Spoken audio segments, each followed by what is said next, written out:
అన్నారు.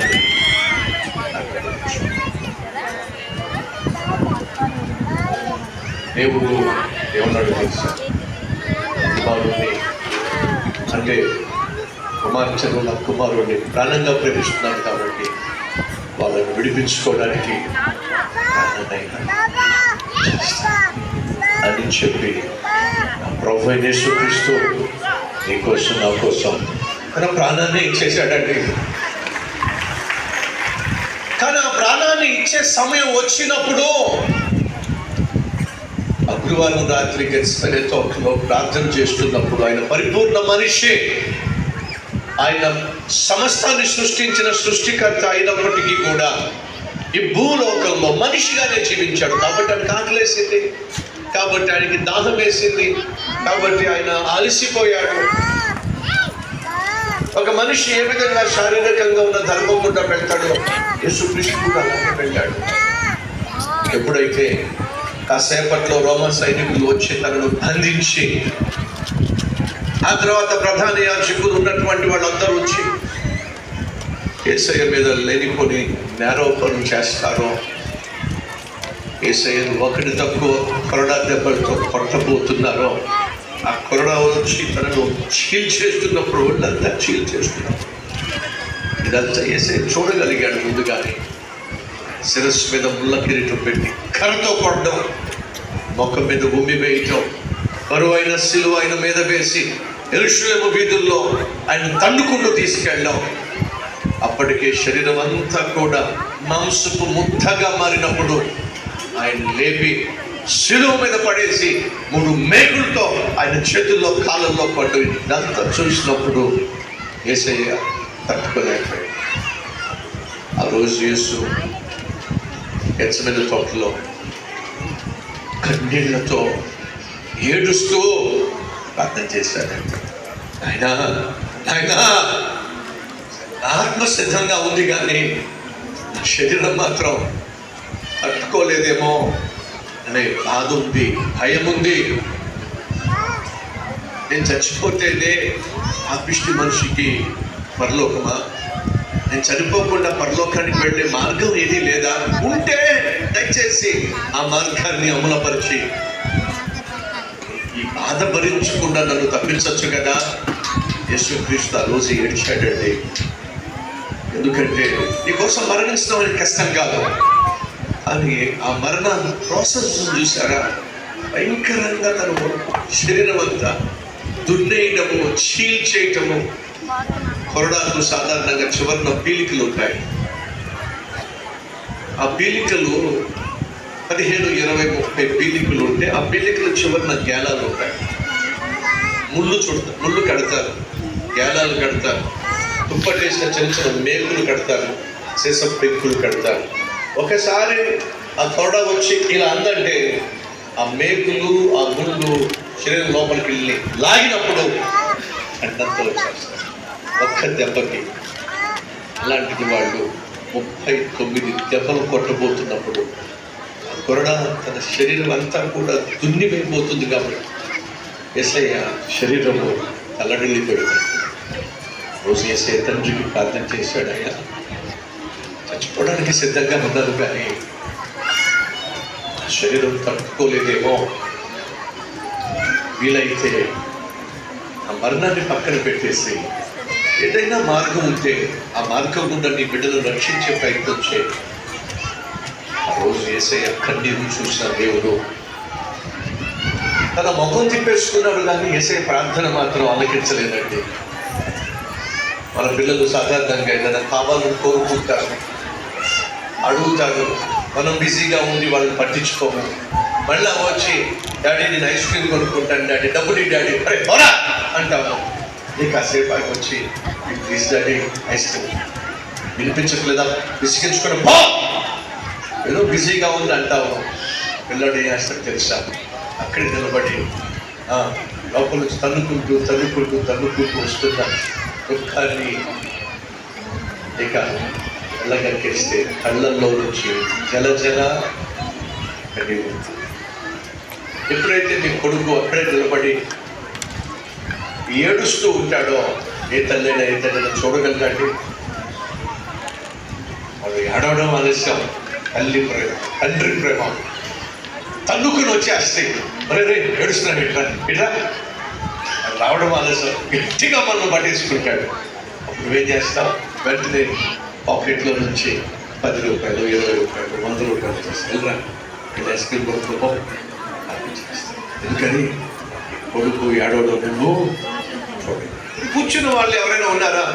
లేదండి, నా రూటే వేరండి, నా కొడుకు ఏడ్చినా పట్టించుకోడు, నా కూతురు ఏడ్చినా పట్టించుకోడు, నా పిల్లలు ఏడ్చినా పట్టించుకోడు, ఎందుకు నేను పాపిస్తోని అన్నవాళ్ళు చూపిస్తారా?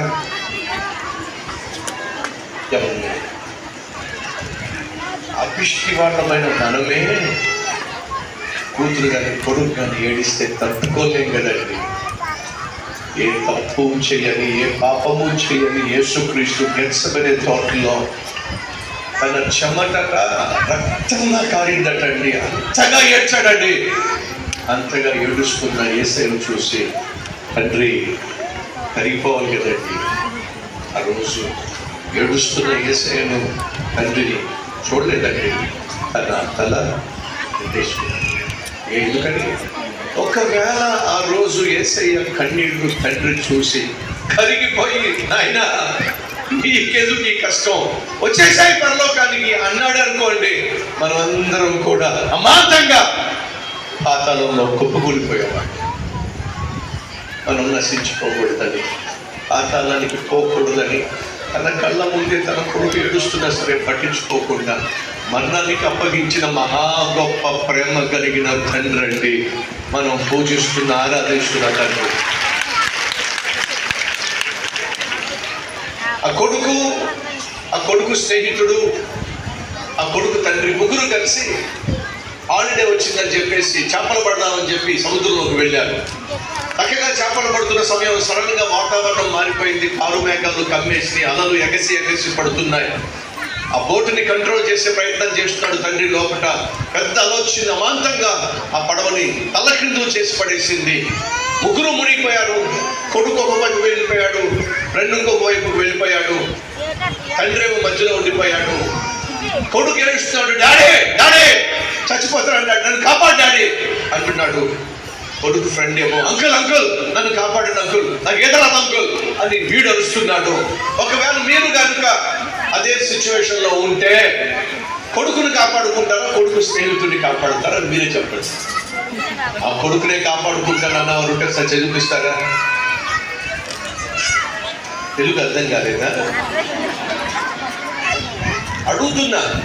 ఒకవేళ కొడుకు మునిగిపోతున్నాడు, నీ కొడుకే మునిగిపోతున్నాడు, అటువైపేమో నీ కొడుకు స్నేహితుడు మునిగిపోతున్నాడు, రక్షించాల్సిన నువ్వు ఎవరిని రక్షిస్తావు? నీ కొడుకే రక్షించుకుంటాగా ముందు. అవునండి. ఈ స్టోరీ ఒకరోజు ఒక సేవకుడు చెప్తున్నాడు. పొడుగాటి గడ్డం, పొడుగాటి జుట్టేసుకొని స్టోరీ చెప్తున్నాడు. వాళ్ళు అప్పలబడ్డానికి వెళ్ళారు. అమాంతంగా అల్లొచ్చి పడవను తలకిందులు చేసేసింది.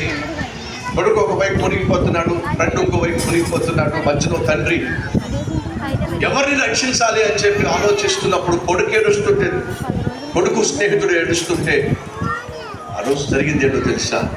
కొడుకు కళ్ళ ముందే మునిగిపోతున్నా పట్టించుకోకుండా ఆ తండ్రి స్నేహితుడిని రక్షించడానికి వెళ్తున్నప్పుడు కొడుకు ఏడ్చాడండి. డాడీ డాడీ నేను కదా డాడీ, నీ కొడుకుని నన్ను కదా డాడీ రక్షించాల్సింది అని కొడుకు ఏడుస్తున్నా సరే వినకుండా కొడుకు స్నేహితుడిని రక్షించాడండి ఆ తండ్రి. ఆ సేవకుడి మాట చెప్తూ ఏమన్నాడో తెలుసా?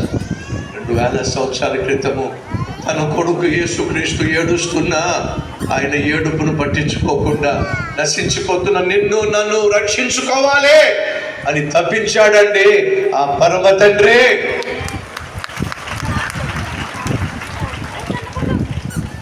సందేశం అయిపోయిన తర్వాత సేవకుడు కిందకి దిగి వచ్చాడు.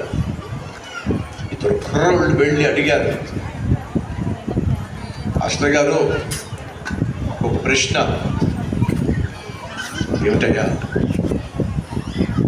ఇప్పుడు తండ్రి తన కొడుకును రక్షించకుండా తన స్నేహితుడు రక్షించాడు కదా, అసలు ఎందుకు అలా చేశాడు? తన కొడుకు ఆత్మీయుడు, మరణించినా సరే పరలోకానికి వెళ్ళిపోతాడు, మళ్ళా నా కొడుకుని నేను చూసుకుంటాను అనే నమ్మకం ఆ తండ్రికి ఉంది. కొడుకు స్నేహితుడు మాత్రం అన్యుడు. ఒకవేళ తను చచ్చిపోతే నరకానికి వెళ్ళిపోతాడు.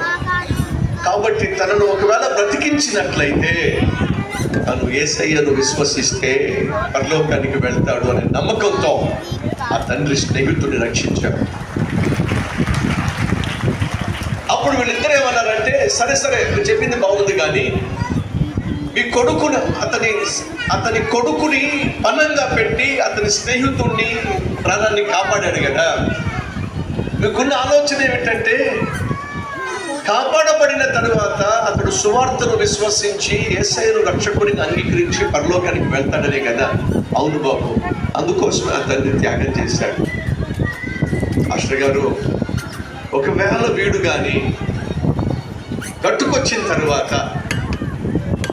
ఆయన చెప్పిన సువార్తను అంగీకరించకుండా శుభ్రంగా తాగుతూ శుభ్రంగా తిరుగుతూ అమ్మాయిలు కూడా పడుతూ ఇష్టం వచ్చినట్టుగా జీవించాడు అనుకోండి, ఈ తండ్రి చేసిన త్యాగానికి ఏమైనా విలువ ఉందంటారా? అన్నారండి. మీకేమైనా అర్థమైందా? వీడేదో రక్షించబడతాడని చెప్పి తన కొడుకును బలంగా పెట్టాడు కదండి. ఒకవేళ వీడు రక్షించబడకుండా అమ్మాయిల పిచ్చిలో పడి, తాగుడు పిచ్చిలో పడి, గుట్కాలు వేసుకుంటూ, డ్రగ్స్ తీసుకుంటూ, శరీరాన్ని అపవిత్రపరుచుకుంటూ వీడు చచ్చిపోయాడు అనుకోండి, మరి కొడుకును పోగొట్టుకున్నాడు కదా తండ్రి. ఆ తండ్రి చేసిన త్యాగానికి ఏమైనా విలువ ఉంటుందంటారా? ప్రశ్నించారండి వాళ్ళిద్దరూ. ఆ మాట విన్నటువంటి మాస్టర్ గారు కళ్ళల్లోంచి కన్నీళ్లు జలజల రాలుతా ఉన్నాయి. ఆయన కళ్ళల్లోంచి కన్నీళ్ళు వస్తున్నప్పుడు ఇద్దరు యవనస్తులు అడిగారండి, మాస్టర్ గారు, ఆ కుర్రవాడు ఒకవేళ ఈ త్యాగాన్ని అర్థం చేసుకోకుండా పాపిష్టోడుగానే జీవించినట్లయితే ఆ తండ్రి చేసిన త్యాగానికి విలువ ఏమన్నా ఉంటుందని మీరు ప్రశ్నిస్తే మీరు ఏడుస్తారేంటి మాస్టర్ గారు? అప్పుడు ఆ మాస్టర్ గారు చెప్పిన మాట ఏంటి తెలుసా? నిజంగానే ఆ కుర్రవాడు నిజంగానే ఆ తండ్రి చేసిన త్యాగాన్ని అర్థం చేసుకోకుండా పాపిష్టివాడిగా జీవించినట్లయితే ఆ తండ్రి చేసిన త్యాగానికి అర్థం ఉండేది కాదు. కానీ ఆ కుర్రోడు చేసిన త్యాగాన్ని అర్థం చేసుకున్నాడు, యేసుక్రీస్తును సొంత రక్షకుడిగా అంగీకరించాడు, అంతేకాకుండా యేసయ్య సేవ ఘనంగా చేస్తున్నాడు అన్నాడు. మాస్టర్ గారు, నీకెలా తెలుసు?